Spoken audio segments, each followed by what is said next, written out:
Bonjour à tous et bienvenue sur le podcast des établissements médico-sociaux, le podcast qui met en lumière le travail formidable réalisé par les acteurs du secteur. Je m'appelle Arnaud Chevalier et après avoir été directeur d'EHPAD pendant 8 ans, j'aide les établissements de santé à adopter les meilleures innovations pour simplifier et améliorer leur quotidien. J'ai créé ce podcast pour partager les belles expériences portées par des gens passionnés. Avant de commencer, si vous appréciez ce podcast, vous pouvez vous abonner pour ne rater aucun épisode et encore mieux, mettre une note 5 étoiles sur Apple Podcast et le partager à vos collègues. Sur ce, bon épisode. Alors bonjour à tous, aujourd'hui j'échange avec Paul-Émile Haï qui est le directeur médical et qualité du groupe Colisée et qui est aussi membre de l'association du bon usage du médicament. Notre sujet donc fait suite à votre publication il y a quelques semaines, une publication scientifique qui, alors pour faire très simple, et vous reviendrez là-dessus, vise à réduire la prescription de médicaments aux propriétés anticholinergiques chez les personnes âgées, et notamment en EHPAD. Mais nous, on ne va pas trop s'intéresser à ce sujet-là, on va surtout voir l'après, comment on peut accompagner les médecins co, comment vous accompagnez les médecins co, comment les médecins co peuvent accompagner les médecins libéraux pour faire évoluer finalement la manière de prescrire, pour faire peut-être un tout petit peu plus attention à la iatrogénie médicamenteuse qu'il peut y avoir avec un certain type de médicament. Voilà, donc voilà le, voilà le sujet.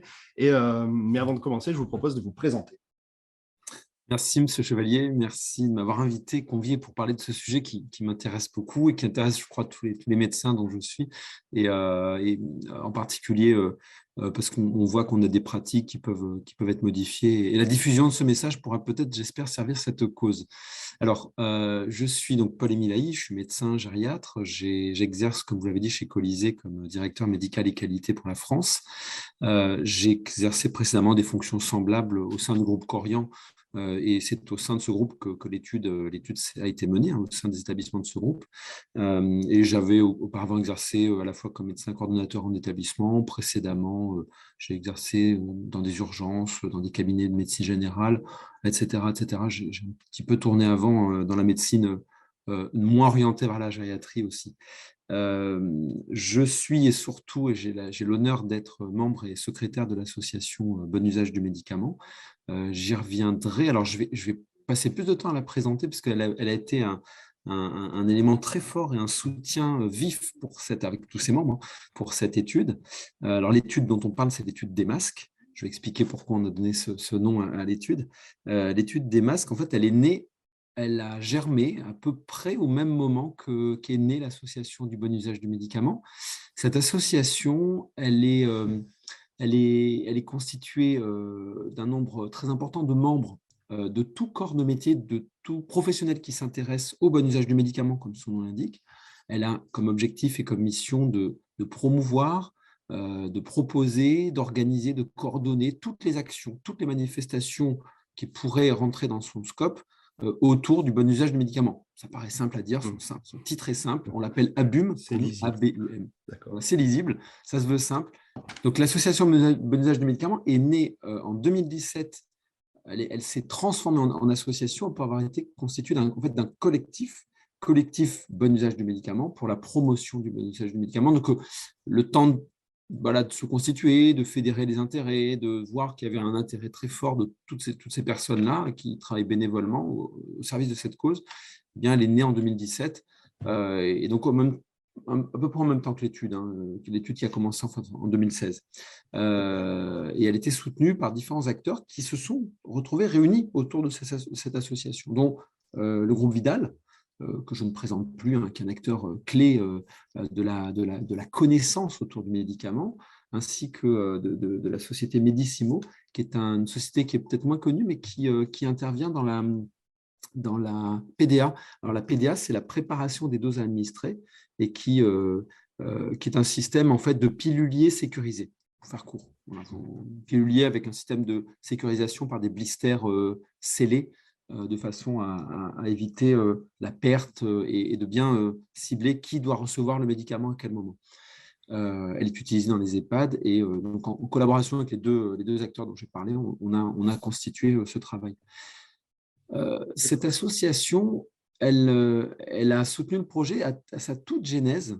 C'était comment, dans les EHPAD, justement, on peut avoir une action et comment on peut trouver des moyens pour réduire les prescriptions potentiellement inappropriées.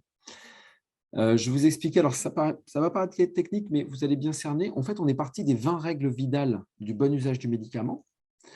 Ils avaient défini, en fait, le groupe Vidal a constitué des algorithmes d'analyse de ce qui peut constituer, alors on appelle ça un peu lourdement, prescription potentiellement inappropriée, mais ces fameuses PPI, elles ont été analysées sur 1 million de lignes d'ordonnance dans les EHPAD du groupe Corian au sein duquel je travaillais, et on a regardé ce million de lignes et on a regardé où et sur laquelle de ces prescriptions potentiellement inappropriées se retrouver le plus souvent des problématiques d'écart par rapport à ces recommandations de bonnes pratiques gériatriques.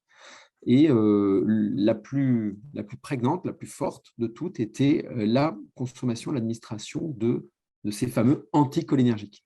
Donc, en fait, on s'est focalisé sur eux parce qu'on savait qu'on aurait un gisement d'amélioration. Et plutôt que d'aller choisir l'un ou l'autre, on a choisi celui qui ressortait dans l'analyse comme étant le plus en écart par rapport aux bonnes pratiques recommandées. Alors, le problème n'était pas de se focaliser là-dessus, c'est comment on va pouvoir toucher ça, comment on va pouvoir agir là-dessus, comment on va pouvoir intervenir. Est-ce que vous voulez que je précise peut-être le fonctionnement? Parce que dans l'EHPAD, il faut comprendre et savoir qui est prescripteur, qui ne l'est pas, comment intervenir. Ça, c'est peut-être important de… Ouais, je pense que pour l'ensemble des auditeurs, les prescriptions, dans la grande majorité des cas, c'est un médecin traitant, un médecin généraliste de ville qui va intervenir. Dans certains cas, on peut avoir un médecin qui est sur place, qui est salarié de l'établissement. Mais je pense que voilà, tout le monde, pour la grande majorité des établissements, on sait qu'on a les médecins traitants de ville qui vont continuer d'intervenir. Peut-être juste par contre un point sur qu'est-ce qu'on risque et quel est l'impact en fait d'une prescription peut-être d'ordonnance et de prescription avec beaucoup d'anticholinergiques. Alors les anticholinergiques, vous les connaissez sans les avoir nommés. Pour le faire très brièvement, les propriétés anticholinergiques, parce qu'on recherche très rarement l'effet anticholinergique. Il n'y a pas, comme vous connaissez les antibiotiques, vous connaissez les psychotropes, vous connaissez les antidouleurs, etc. Ce sont des classes qui sont vraiment recherchées parce qu'on cherche une indication, traiter un symptôme ou traiter un problème par la cause, pour résumer. Les anticholinergiques, on les recherche rarement pour ce qu'ils ont comme anticholinergiques parce que c'est un effet secondaire plutôt adverse, vraiment adverse. C'est-à-dire qu'il n'est pas désiré, il est indésirable. Il y a de très rares moments où il est désiré par le prescripteur. Et du coup, alors, cette explication est importante parce que vous allez comprendre mieux le fonctionnement de l'étude à travers ça. L'effet anticholinergique, il agit sur le système végétatif. Le système végétatif, c'est celui qui vous permet, sans que vous vous en rendiez compte, de respirer, d'avoir le cœur qui bat à telle fréquence, d'avoir la tension qui est correcte ou pas, d'avoir de la sueur, d'avoir les pupilles dilatées ou resserrées, etc., etc. De digérer. Bon, voilà, toutes les propriétés du corps qui ne sont pas contrôlées consciemment. Vous ne contrôlez pas votre dilatation de pupille, ni votre fréquence cardiaque. Alors peut-être les moines bouddhistes, etc. Mais bon, il faut vraiment beaucoup d'entraînement. Mais justement, le corps est autonome là-dessus. Et il y a certains médicaments qui vont agir dans un sens ou dans l'autre. Alors, je ne vais pas rentrer dans les détails, mais il y a des médicaments qui vont, par exemple, accélérer la fréquence cardiaque, d'autres qui vont la réduire. Parfois, c'est désiré, parfois, ça ne l'est pas. Vous imaginez bien. Et donc, l'effet anticholinergique, il a la particularité d'agir en particulier en gériatrie, mais c'est valable pour tout le monde, hein. Ce n'est pas que les personnes âgées qui sont victimes de ça, d'agir sur, donnons les trois grands problèmes qu'on a rencontrés et qu'on rencontre en gériatrie avec ces propriétés-là. C'est des troubles cognitifs, une perte de… En fait, on est moins conscient, on est moins alerte, on est moins présent, par exemple, associé souvent à des troubles visuels, puisque ça modifie notamment la capacité visuelle temporairement pendant le temps d'action du médicament. Un deuxième qui est majeur en gériatrie, qui pose de gros problèmes, c'est la rétention urinaire. Ça bloque en fait les sphincters et ça empêche, ça empêche pas complètement, mais ça réduit fortement l'action de la vessie et sa vidange.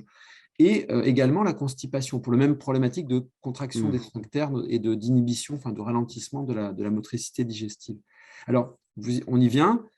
vous imaginez qu'il y a certains médicaments qui sont, entre guillemets, désirés pour leur effet anticholinergique. Donc, par exemple, il y a des médicaments qui agissent sur la vessie qui sont des anticholinergiques qu'on choisit parce qu'ils bloquent, ils évitent, pas très bien d'ailleurs médicalement, mais les problèmes d'incontinence urinaire, par exemple. Mais à part ces quelques propriétés, il n'y a pas beaucoup de médicaments dont on cherche qu'ils aient un effet pour altérer la vision et les capacités mentales, et même temporairement, et je vous passe tous les autres effets anticholinergiques. Et donc, j'arrêterai sur l'aspect très technique, c'est que, enfin, relativement technique, hein, pour les soignants qui m'écoutent, ce ne sera pas le cas, mais pour les non-soignants, en fait, les propriétés anticholinergiques, ce n'est pas une classe à part entière dans la pharmacopée, dans la liste des médicaments, parce que c'est beaucoup de médicaments, dans beaucoup de classes différentes, qui ont cet effet indésirable, parce que les molécules et la pharmacopée et le système du corps humain sont assez complexes et qu'il y a des récepteurs croisés ou alors on a des actions partielles sur cette propriété anticholinergique. Par exemple, il y a des sédatifs, des médicaments qu'on appelle anxiolytiques, qui ont entre autres une propriété anticholinergique. Mais il y a également donc, les médicaments à visée plutôt urinaire que j'ai cités. Il y a également des médicaments qu'on utilise plutôt dans les maladies neurologiques. Il y a toute une palanquée en fait, de ces molécules qui, pour le prescripteur, sont complexes parce que c'est du croisement d'informations qu'il faut avoir toujours à l'esprit et qu'on les retrouve dans beaucoup de classes et qu'on ne les désire pas. Alors, il faut essayer de les retenir, mais du coup, il y a des médecins spécialistes et pharmaciens qui sont orientés sur la détermination du degré d'anticholinergie, parce que ceux qu'on connaît très bien, on les mémorise, mais ceux qu'on connaît moins bien, on les mémorise moins. Et du coup, il faut penser, il y a des scores qui ont été établis, on s'est basé là-dessus sur l'étude pour regarder le niveau de score, est-ce qu'il était plus à risque fort ou faible, etc., etc. Et donc, on a concentré après nos efforts sur, on a identifié à travers les règles Vidal dont je vous ai parlé de bonnes pratiques gériatriques, ce problème-là des anticholinergiques cachés. Alors, c'est là que j'y viens, masquer, d'où la volonté de les démasquer. Le démasque, c'est un jeu de mots entre démasquer, tout le monde comprend le verbe, et ça s'écrit ACH comme anticholinergique, qui est le raccourci quand on écrit en langage médical. Donc, démasquer, démasque, c'était ça. Et nous l'avons présenté comme tel au prescripteur dans un dialogue absolument respectueux et moi le premier, de ne pas connaître par cœur systématiquement, automatiquement tous les anticholinergiques avec un réflexe pavlovien parfait, ça n'existe pas. Il y a près d'une centaine de molécules qui sont concernées. On leur a dit, nous allons vous aider à les démasquer. C'était ça la proposition de l'étude. Et fort de la certitude que tout le monde veut agir dans le même sens, il n'y a pas un prescripteur qui n'est pas intéressé par l'information qu'on peut lui apporter, qui va l'aider à mieux prescrire. Eh bien, on lui a simplement apporté cette information en même temps qu'une information sur la consommation de médicaments au sein de l'établissement dans lequel il travaillait, comme un médecin libéral, en lui disant voilà à peu près où est la moyenne nationale, voilà où se trouve le site, voilà la liste des médicaments qu'on a démasqués. On vous laisse agir. On n'a pas fait d'autres interventions, c'était une étude observationnelle en communiquant des informations et les prescripteurs ont agi, puisque les résultats sont là. Ils sont pas majeurs, hein, on n'a pas réduit à zéro la consommation, mais ce n'était pas la cible d'ailleurs de réduire à zéro, parce qu'il y a des médicaments qu'on ne peut pas arrêter, parce qu'on les utilise pour notamment les problèmes vésicaux dont je vous parlais. Oui, il n'y a pas forcément d'alternative parce que si je comprends bien, du coup, on est sur des médicaments, en fait, des médicaments très classiques qu'on peut prescrire au quotidien pour diverses raisons. Et en fait, ça va être des médicaments qui, en plus de leur action peut-être principale, vont avoir un effet, je ne sais pas si on dit un effet, mais une action anticholinergique et qui peut, notamment, quand vous dites attention, troubles cognitifs, moi, ce que j'imagine derrière, c'est OK, la personne, elle va être un peu moins alerte, un peu plus fatiguée, problème de vue. On imagine derrière les problèmes de chute. Très facilement. Et tout à fait. Entre autres, hein, et plus la question de la constipation qui est aussi centrale dans l'accompagnement et les plans de soins. En fait, juste en alertant et en expliquant, c'est plus une question d'alerter et de montrer que à travers l'ensemble des prescriptions, on retrouve ces types de médicaments qui peut-être peuvent avoir un effet secondaire indésirable. Et j'imagine qu'après, peut-être que vous proposez aussi des alternatives. Exactement. Vous avez C'est bon. tout synthétisé. En fait, on a alerté, on a eu un langage à la fois très franc, mais parfaitement respectueux, ne disant surtout pas qu'il s'agissait d'une faute, d'une erreur ou que ce soit. Il s'agissait Bien sûr. simplement d'alerter, de donner information qu'il y avait alors, vous voyez bien, en plus, c'est le terme, hein, nous ne l'avons pas inventé, prescription potentiellement inappropriée, puisque certains prescripteurs étaient conscients, tout à fait conscients. Pour le coup, nous disaient, j'utilise cette molécule, il n'y a pas d'alternative, il y en a une. Dans la liste on a fait une liste très réduite parmi la près de centaines de molécules concernées, on en a identifié 12 qui nous paraissaient être à la fois les plus consommées, les plus à risque, avec le score le plus haut d'effets anticholinergiques, et avec sauf pour une, des alternatives. Et on a quand même indiqué celle qui n'en a pas. C'est un médicament qu'on utilise dans ce qu'on appelle la maladie à corps de Lewy, qui est une démence que je crois que vous connaissez, qui malheureusement n'a pas beaucoup d'alternatives thérapeutiques. Et cette molécule-là, on a simplement, parce qu'elle a un effet très fort sur le plan anticholinergique, on l'a rappelé au prescripteur. Voilà. Les autres avaient toute une alternative. Je prends l'exemple d'un antitussif, lesquels la balance bénéfice-risque n'est pas très en faveur du médicament. Il y a des alternatives, parmi lesquelles ne pas prescrire, mais pas seulement, il y a aussi des prescriptions alternatives, et on les a proposées. On renvoyait, en fait. Le schéma de l'étude était assez simple pour le récepteur, c'était une information globale, nous lançons cette étude, vous faites partie de cette cohorte, il y avait 10 établissements étudiés et 20 en comparaison, et dans chaque établissement, plusieurs prescripteurs, des libéraux, hein, tous les établissements étaient gérés en termes de prescription par des prescripteurs libéraux, donc non salariés, mais sous l'action d'un médecin coordonnateur qui partageait ces informations en disant, voilà l'objet de l'étude, voilà des supports pour rappeler les risques des anticholinergiques, pour ressensibiliser d'ailleurs tout le monde, hein, pas seulement les médecins, mais surtout les infirmiers, les aides-soignants, les familles, les résidents. Si vous voyez que vous avez des troubles cognitifs et des troubles de vue qui sont récents depuis l'introduction d'un médicament, on peut peut-être penser aux médicaments. On avait ensuite une liste courte, comme je vous disais, des 12 molécules, plus une liste beaucoup plus étendue. C'était un petit logiciel, une version très simple d'Excel, un peu modifiée, on pouvait rentrer n'importe quelle molécule dedans et elle était analysée. En fait, on disait, voilà, il y a un risque ou il n'y a pas de risque. Et chaque fois, ça renvoyait, quand il y avait un risque identifié, vers une alternative s'il en existe une. Ça donnait le niveau de risque et ça indiquait l'alternative. Et l'alternative était basée sur un livret thérapeutique spécialisé dans la gériatrie, consensuel, mis à jour par des professionnels, on l'utilisait dans les établissements, et donc s'appuyait dessus, en fait. Et tous les mois, on partageait, alors on rafraîchissait, on mettait des nouvelles versions de la fiche pour sensibiliser tout le monde. On a fait ça pendant de nombreux mois, et on a tous les mois envoyé des indicateurs de consommation, et notre idée de départ, c'était un peu comme le principe d'un cadran de voiture, de course, enfin de vitesse. Quelle est votre vitesse en termes d'anticholinergie? Quel est votre impact actuellement? Et on montrait ce chiffre-là pour l'établissement, pas focalisé sur le prescripteur, hein, c'était pour l'établissement. Il ne s'agissait pas de stigmatiser. Et en parallèle, on montrait celui des sites qui n'avaient pas qui ne participaient pas à l'étude en termes d'action, il n'y avait pas de communication particulière, donc le chiffre, on va dire moyen, et le chiffre moyen des autres établissements qui étaient dans l'action. Et la nature humaine étant ainsi faite, quand on donne les bonnes informations à un prescripteur qui s'est resensibilisé au risque et qu'il a la bonne facilité pour identifier la molécule tout en se comparant globalement, ses collègues et lui, avec d'autres établissements, ça stimule le changement de prescription. Et c'est ce qu'on a pu voir.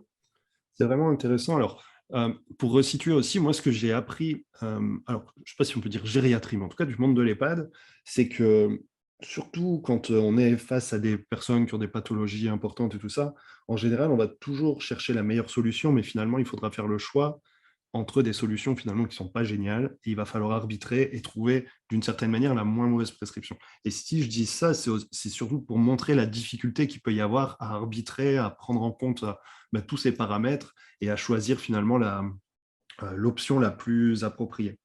Après, pour revenir sur le sujet, donc comment accompagner le changement, ce que j'entends à travers les lignes, mais moi ce que j'ai toujours pu constater, c'est que justement cette notion de livret thérapeutique, d'essayer de guider, d'accompagner, entre guillemets, d'orienter parfois un petit peu, c'est super compliqué. Et c'est peut-être l'un des points les plus difficiles du job et du poste de médecin co. C'est cette relation avec ses confrères qui, on sait, les médecins traitants qui interviennent, passent très rapidement parce que partout, il manque de médecins, parce qu'ils sont débordés, parce qu'ils doivent enchaîner. Et voilà. Et finalement, ils ont souvent très peu de temps de s'arrêter et de pouvoir prendre un peu de recul et de pouvoir échanger. Ils le font, mais ils ont un temps vraiment limité. Et du coup, c'est là où la suite du projet est super intéressante parce que, et vous avez les résultats, de pouvoir vraiment accompagner en fait. Et pas Oui. juste finalement dire, bah voilà, il y a telle et telle problématique, on a repéré tel et tel voilà, impact négatif ou effet secondaire, mais c'est vraiment comment on prend les choses à bras le corps et comment on conduit le changement. Et ça, c'est Alors, intéressant. ça me parle beaucoup votre lecture parce que ça reboucle un peu avec ce qu'on a présenté au début de l'association Bon usage du médicament, parce que dans l'EHPAD, et je pense que c'est un peu le creuset de ce qui pourrait se faire dans toutes les pratiques médicales, il y a un vrai travail collaboratif entre tous les acteurs. Il n'y a pas un seul médecin avec un seul patient, il y a souvent plusieurs médecins qui interviennent autour du même patient, puisque le médecin coordonnateur, mais aussi les médecins entre eux se remplacent, se dépannent et interviennent. Il y a des infirmiers, des aides-soignants, il y a des familles, il y a d'autres acteurs non soignants formellement, mais le directeur, son adjoint, la chargée d'hébergement, enfin toutes les personnes-là sont attentives à ce qui se passe autour du résident patient. Eh bien, on les a tous informés, on les a tous inclus dans l'étude. Et il n'y a pas eu de remontée d'ailleurs de problématiques rencontrées, puisqu'on a vu que comme le dialogue était de partager des informations, partager des alertes, des risques et de ne stigmatiser personne en disant comment pouvons-nous tous œuvrer vers la meilleure prescription, la réduction de la iatrogénie. Vous voyez, cette évolution aussi du terme iatrogénie, au début, euh, il y a quelques années, il me semble que le terme iatrogénie était souvent analysé comme un terme fautif. Il y avait une faute de Oui, la c'est part du vrai. prescripteur d'agir ainsi et de prescrire quelque chose de dangereux. Je pense que maintenant, on a tous grandi avec une meilleure connaissance des risques médicamenteux. On sait que les médicaments ne sont pas binaires, il y a pas, c'est pas manichéen, blanc ou noir. Il y a des médicaments avec des effets secondaires. On analyse la balance bénéfice-risque et le même médicament qui sera indiqué dans certains cas parce qu'il est pertinent pour telle personne, parce qu'il y a une indication précise, etc., et parce que le bénéfice est supérieur au risque, il ne l'est pas chez un autre. Et en gériatrie, c'est encore différent, puisque les risques sont différents. Et quand on travaille autour de ces sujets de médicaments, on stigmatise personne, on cherche la meilleure solution ensemble, ensemble. Hmm. Et on met à contribution. Alors, vous avez raison de le dire, il y a un problème de présence et de temps médical en EHPAD. C'est pour ça qu'on met à contribution tous les acteurs, je pense en particulier aux infirmiers. Alors, j'ai oublié de les citer, mais ils sont pas directement dans l'EHPAD, mais ils sont cruciaux dans cette démarche-là. C'est les pharmaciens. Le pharmacien était bien entendu intégré, sensibilisé autour de ce travail, comme il reçoit toute l'ordonnance et il a toute l'approche pharmaceutique possible dans ces données. Il était impliqué. D'ailleurs, les acteurs avec qui on a élaboré l'étude et au sein de l'association Bon Usage, il y a un grand nombre d'acteurs autour de la pharmacie, autant dans le groupe Vidal que chez Medicemo. Il y a beaucoup et les pharmaciens qui ont à la fois ces logiciels, cette pratique, cette alerte, cette envie de faire bien vers le mieux, vers la moindre iatrogénie, ils étaient impliqués.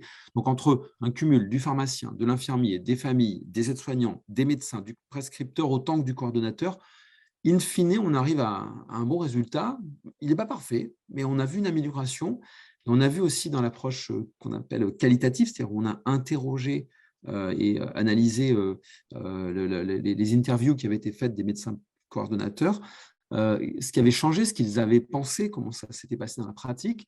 Ils disent tous que leur seul regret était de ne pas avoir continué au-delà de l'étude, au sein d'une étude. L'étude avait un objectif et une borne dans le temps, et c'était leur seul regret, c'était d'arrêter. Ils voient que le dialogue a été renforcé aussi avec les médecins prescripteurs et tous les acteurs de la chaîne du médicament, parce que c'est un objectif commun. Et c'est l'avantage, c'est que sur cette cible-là, on est tous d'accord. On cherche ensuite les meilleures solutions avec les moyens dont on dispose, mais on est tous d'accord sur la cible, réduire le risque lié aux médicaments. Et surtout donner la bonne molécule à la bonne personne au bon moment. C'est le principe du bon usage. Oui, bien sûr. quand on dit il manque un peu de temps médical en EHPAD, je pense qu'il manque du temps médical en fait partout.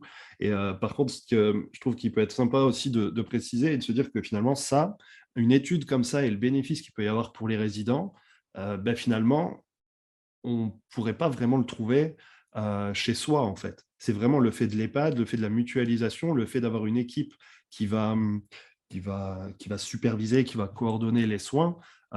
Finalement, c'est un des petits avantages qu'il peut y avoir à aller vivre en EHPAD, c'est que justement, euh, il va y avoir plus de lien entre le médecin et le pharmacien à travers finalement cette étude-là. Donc, euh, je pense que c'est intéressant et c'est sympa de le repréciser. Ouais. Si on Euh, compare, même si on peut toujours vouloir plus, il y a un meilleur encadrement soins qu'il ne peut y avoir à domicile, on est d'accord, sur supervision par un pharmacien qui est acteur clé pour l'établissement, plus des soignants de tous bords.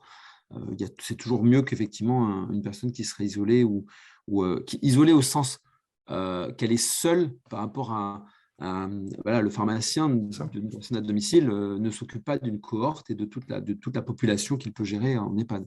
Il n'y a On pas est cette vue d'accord. globale qui est permise par l'équipe pluridisciplinaire et par voilà, ce côté de mutualisation. Est-ce que vous avez vu des impacts positifs? Est-ce que peut-être les équipes soignantes, les infirmières ont pu faire remonter peut-être une amélioration ou une impression d'amélioration sur les établissements chez certaines personnes, de voir en fait directement un effet du fait de l'évolution de la prescription? Alors, ça fait partie des choses qu'on discute, des sujets qu'on discute dans les travaux, dans les deux publications scientifiques que vous avez citées. L'une des limites de l'étude était qu'on ne s'intéressait pas, enfin, on ne s'intéressait pas, en termes scientifiques, hein, on n'avait pas Hmm. analysé, parce que si on le fait, il faut le faire avec des chiffres comparatifs forts. On s'intéressait à la réduction de prescription, parce que ça, c'était la même source de données, mais Oui, on c'est n'a concret. pas. Voilà, c'est très concret. Alors, par contre, ce qui manque, et c'est une discussion, et on le reconnaît hein, dans la publication, c'est qu'il n'y a pas on n'a pas fait la même travail sur l'impact clinique. Ouais. C'est un travail en soi parce que c'est relativement complexe et qu'il faut des grandes cohortes pour y parvenir. Parce que l'idée, c'est pas simplement vous l'avez compris, hein, sur une publication, on a donc deux parutions, hein, une dans une revue de santé publique sur les données quantitatives, la réduction en volume du nombre de prescriptions. On a chiffré, pour donner un exemple, hein, près d'une cinquantaine de médicaments évités pendant l'intervention. C'est une durée de 9 mois avec un total de 10 EHPAD. Donc, en fait, sur 10 EHPAD, on a réduit, c'est estimé, de l'ordre de 50, 49 exactement, 50 médicaments évités sur 9 mois. Donc, ça, pour donner une idée à chacun. Cette publication était basée donc vraiment sur la consommation. On n'a pas fait l'analyse sur l'impact D'accord. hospitalisation, chute, mortalité, morbidité. C'est un travail qui n'était pas le critère principal de l'étude. Et pour répondre à votre autre question sur les acteurs, ce qui était un des... En fait, on le visait dans l'étude, c'était toute l'approche relationnelle. On avait comme élément pour nous guider de souhaiter surtout qu'il n'y ait pas de sortie d'études, ni chez les médecins coordonnateurs, ni chez les médecins traitants qui refuseraient, ni chez Hmm. les autres acteurs. Et c'est un des premiers résultats positifs qu'on a eu, c'est qu'il n'y a pas eu de sortie d'études. Voilà, il n'y a personne Ouais. qui a refusé, il n'y a personne ni chez les soignants, ni chez les familles, qui a refusé, qui a voulu considérer que c'était inutile, intrusif ou que sais-je. Et ça, voilà, c'est pas une donnée quantitative, mais c'est une donnée qualitative intéressante parce qu'il y a une bonne adhésion, en fait. Hein. Ouais. Et puis vous avez pu recréer du lien et Oui, ça c'est super important aussi. tout à fait. Et alors, quelle suite vous allez donner à tout ça? Est-ce qu'il y a d'autres études prévues? Est-ce que vous prévoyez un déploiement ou alors un déploiement de cette communication, le partage d'expérience? Alors, si quand vous m'avez interrogé pour la publication, c'est le problème des publications scientifiques, c'est qu'elles arrivent souvent un peu pas après la bataille, mais plutôt tardivement. Ouais. En fait, quand l'étude s'est terminée, c'était il y a largement plus d'un an. On avait fait c'était en janvier 2020, pour être tout à fait exact, donc ça fait un certain temps. On avait on avait publié, on avait fait un communiqué. L'association Bon Usage du Médicament en a parlé lors de ces événements, hein, des forums notamment. On avait, tout au long de la tenue de l'étude, expliqué, annoncé ce qui se passait et on a partagé les résultats à ce moment-là. La première publication qui avait eu lieu avant celle pour laquelle vous m'avez proposé le podcast était une étude sur l'approche qualitative, c'est-à-dire l'adhésion des professionnels dont je parlais. Et donc, fort de ces deux publications toutes récentes pour la dernière, on va essayer de faire rayonner ça dans des événements professionnels. Hein. Vous imaginez que ça s'adresse en particulier aux professionnels. Oui, donc c'est du médical, c'est clairement. Ça. Alors, on en a parlé notamment, on en avait parlé avant les publications en question. Pour être très concret sur la mise en œuvre, alors pour ce qui me concerne, je crois et j'espère que le rayonnement, non pas pour nous, mais pour le bénéfice de ce qu'on peut en faire, sera présent dans les établissements. En tout cas, moi, pour ce qui me concerne maintenant chez Colisée, je le mets à contribution depuis que j'y travaille avec un partage justement d'indicateurs réguliers avec mes confrères et consoeurs, médecins coordonnateurs, en visant, alors ce n'est pas tout à fait exactement la même forme, parce qu'il ne s'agit pas des anticollagènes. Là, j'ai un travail, par exemple, qui ne fait pas l'objet d'une étude, hein, mais d'un élément comment dire, de promotion interne de la réduction du risque lié aux psychotropes. Et donc, je partage des indicateurs avec eux, ceux de la France et ceux de leur site. Et comme ça, ils peuvent, alors je n'ai pas le terme benchmark, mais enfin, c'est ça, ils peuvent comparer leurs pratiques. Il n'y a pas de stigmatisation particulière, c'est juste on partage des données et on les invite à agir en les sensibilisant avec ces données à la réduction. Donc ça, c'est ce que je fais immédiatement. Et après, alors, on va croire que c'est un podcast publicitaire, mais j'invite qui veut et les publications sont en libre accès, elles sont online, elles sont téléchargeables, elles sont en anglais, hein, puisque c'est comme ça que la littérature. Elles sont un petit peu dures. Je ne sais pas si vous avez essayé de lire In Extenso. Ouais, j'ai essayé. Mais... ouais, si on lit le résumé, on arrive à s'y retrouver, mais pour les médecins qui lisent, je pense assez couramment quand même, il y a des éléments. Et si jamais vous le souhaitez, vous trouvez également dans les publications les coordonnées de Stéphane Sanchez, qui était le coordonnateur de l'étude, qui est médecin de santé publique et qui travaille dans l'Est de la France et qui se fera un plaisir de partager d'autres documents en français où on peut ouvrir un dialogue autour de ça. Il n'y a pas de problème. Mes coordonnées sont même dans l'étude, donc dans les publications. Donc, moi, j'invite qui le souhaite à nous interroger dessus, après s'être appuyé sur les travaux eux-mêmes, les publications, qui sont en anglais, mais c'est moins technique que beaucoup d'autres publications tout de même, parce que là, c'est dans un langage qui est plutôt familier aux acteurs de l'EHPAD. Donc, je pense que ça peut déjà les permettre de se lancer sur ces premières pratiques, s'ils le veulent. Ouais, puis là, on a expliqué déjà pas mal. Un petit peu, oui. Il peut y avoir, ça permet de situer un peu. Eh bien, écoutez, docteur, merci beaucoup pour toutes ces précisions et peut-être à bientôt pour plus de détails ou d'autres études. Mais en tout cas, merci pour ces explications. Moi, ça m'a bien éclairé et de toute façon, voilà, c'est un sujet central, donc je suis sûr que ça intéressera beaucoup. Merci beaucoup, Monsieur Chevalier. Merci. À bientôt. Bonne journée. Merci d'avoir écouté l'épisode jusqu'au bout. J'espère que le sujet vous a plu et qu'il vous inspirera. Pour m'aider à faire connaître le podcast, abonnez-vous sur votre plateforme d'écoute préférée ou notez-le et partagez-le sur vos réseaux sociaux. N'hésitez pas à me contacter sur LinkedIn pour toute remarque ou proposition de sujet. Bonne journée et à bientôt sur le podcast des établissements médico-sociaux.